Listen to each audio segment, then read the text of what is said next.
Olá, tudo bem com você? Eu me chamo Pedro, sou psicólogo e hoje vim conversar com você sobre esse livro aqui, A Armadilha da Felicidade, que tem um título bastante provocativo, tem capítulos bem interessantes e hoje eu vim falar sobre o primeiro capítulo desse livro. Eu vou trazer os mais interessantes aqui para você no canal e esse livro, se você tiver a oportunidade de adquiri-lo, pode fazer essa escolha e essa compra sem medo, porque realmente esse livro é muito interessante e traz reflexões bem legais.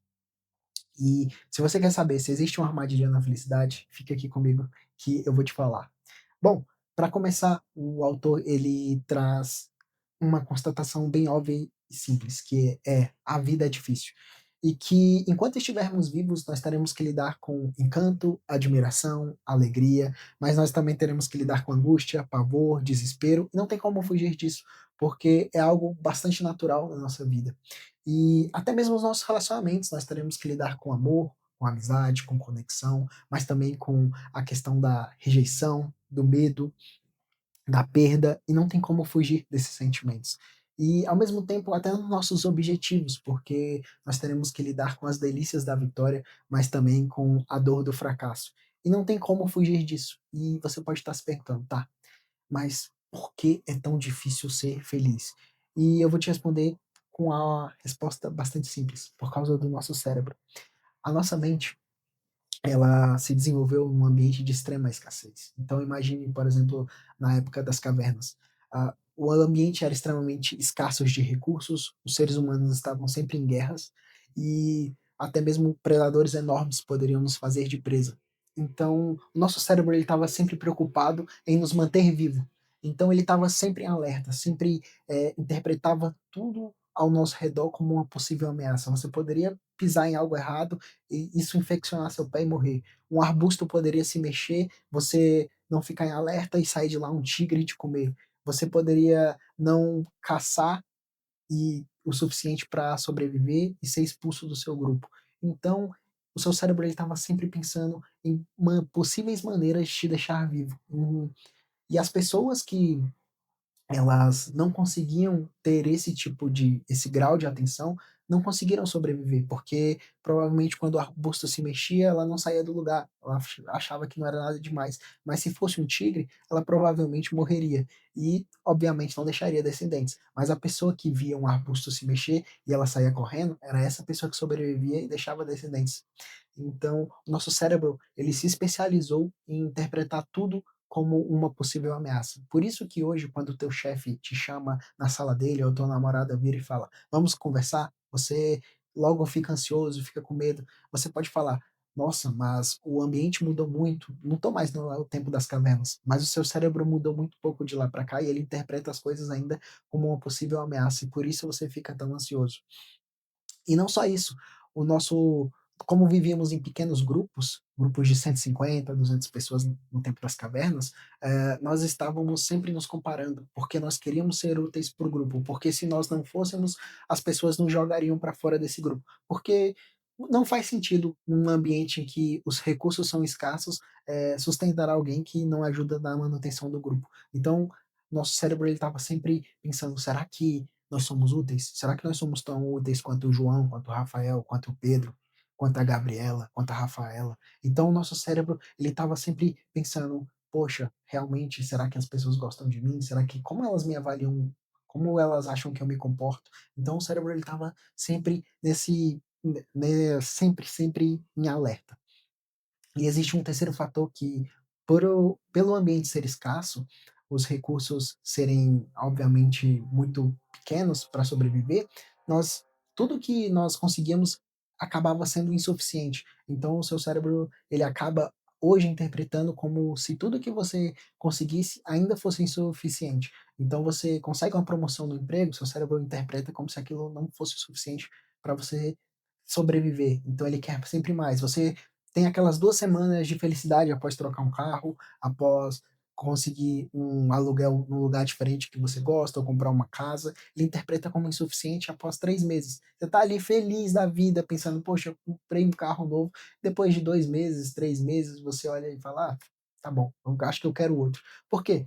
Porque o nosso cérebro, ele foi moldado num ambiente de extrema escassez. Então, esses 3 fatores nos impedem de ser felizes. O nosso cérebro está sempre em alerta, pensando em como nos fazer sobreviver.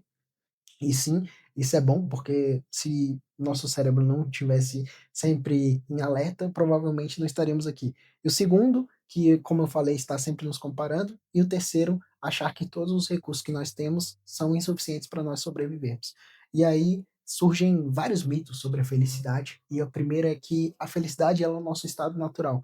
E não, a felicidade não é o nosso estado natural. Na verdade, nós evoluímos para sentirmos toda uma gama de sentimentos, como eu falei, felicidade, admiração, encanto também, mas também tristeza, desespero, ansiedade, raiva, angústia, frustração, não tem como fugir. É como o clima, na verdade, o clima está sempre mudando. Não é frio o tempo inteiro, não é calor o tempo inteiro, não chove o tempo inteiro, não neva o tempo inteiro. Na verdade, existem oscilações no clima e assim como os nossos sentimentos, eles estão sempre oscilando.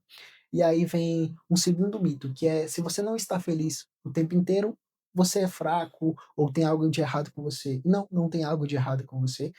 Se você não está feliz o tempo inteiro, bem-vindo à vida. Você sabe o quanto ela é difícil. E não tem como fugir das dificuldades que a vida naturalmente impõe.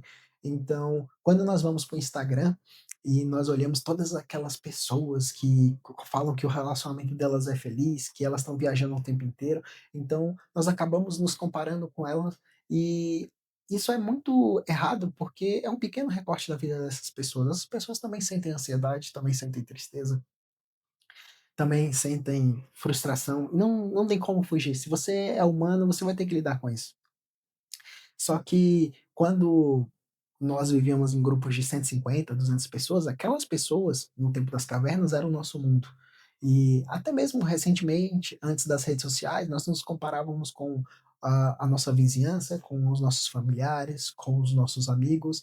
E quando nós nos comparamos com eles, nós percebemos que em algumas coisas eles são muito melhores que a gente, e em outras nós somos muito melhores que eles. Então, nós descobrimos que, poxa, nós estamos na média. Existem pessoas que são muito boas em algumas habilidades, mas que eu também sou muito bom em outras habilidades. Só que quando o mundo se expande, graças às redes sociais e não existe mais fronteiras, você pode se comparar com um menino de 3 anos da China que aprendeu a tocar Beethoven no violão e você pensa, poxa, eu não consigo nem fazer uma nota dó no violão, eu sou um inútil. Mas isso é bobagem. E por isso é tão importante muitas vezes você se desconectar da rede social, justamente para não fazer essas comparações que são estúpidas, porque você, sem a rede social, jamais saberia que existe um menino do outro lado do mundo que consegue tocar Beethoven no violão. E você procuraria se comparar só com as pessoas da sua família, só com as pessoas do seu trabalho, com amigos, e você perceberia que você está na média, como todas elas também estão. Então, por isso, achar que se você não é feliz o tempo inteiro é uma fraqueza, é uma bobagem, porque a felicidade, ela é efêmera como todos os outros sentimentos que eu citei aqui anteriormente. E aí você pode estar se perguntando, tá, se eu não devo procurar felicidade, o que que eu deveria fazer? Bom, primeiro que você deveria encontrar um propósito, porque isso vai fazer a sua vida valer a pena e vai fazer valer a pena os desconfortos emocionais que a vida traz. Porque ao você olhar para um propósito que você acredita que vale a pena vivê-lo, você vai ver que ao você sentir ansiedade, ao você sentir tristeza, ao você sentir frustração, você vai entender que é parte do processo. Como, por exemplo, vou exemplificar trazendo um estudante de medicina. Imagina um estudante de medicina que ele vai prestar o vestibular. Na verdade, ele ainda não é estudante de medicina, se ele vai prestar um vestibular, certo?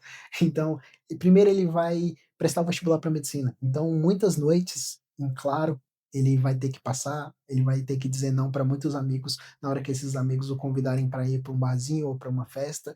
E ele não vai ficar feliz por dizer não para os amigos dele, porque ele vai pensar, poxa, se eu não passar nesse vestibular, eu vou ter perdido uma festa super legal. Só que se ele olhar para o propósito dele, ele vai pensar, poxa, é uma escolha que eu vou ter que fazer, mas que vai valer a pena lá na frente, porque o meu sonho é maior do que passar esses momentos com os meus amigos. Mas, como eu disse, obviamente, anteriormente, ele não vai fazer isso com um sorriso no rosto, mas ele vai fazer porque é uma escolha da vida dele. Assim como quando ele virar um estudante de medicina, ele vai ter que passar muitas noites em claro para estudar para provas extremamente difíceis e, obviamente, ele vai pensar: poxa, será que eu consigo ir bem nessa prova? Será que eu vou conseguir me formar? Essa prova parece tão difícil.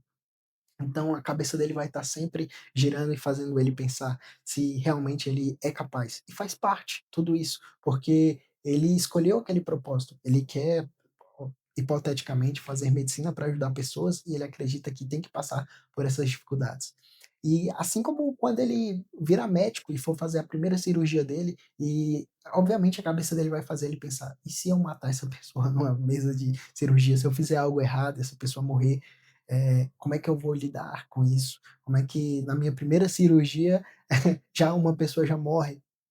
Como é que eu vou lidar com isso?". Então, o no a escolha de um propósito que faça valer a pena o desconforto emocional é o que vai trazer a real felicidade para sua vida. Porque, como eu disse anteriormente, se você só ficar procurando a felicidade sem nenhum propósito, você vai ficar só correndo atrás de algo que é efêmero.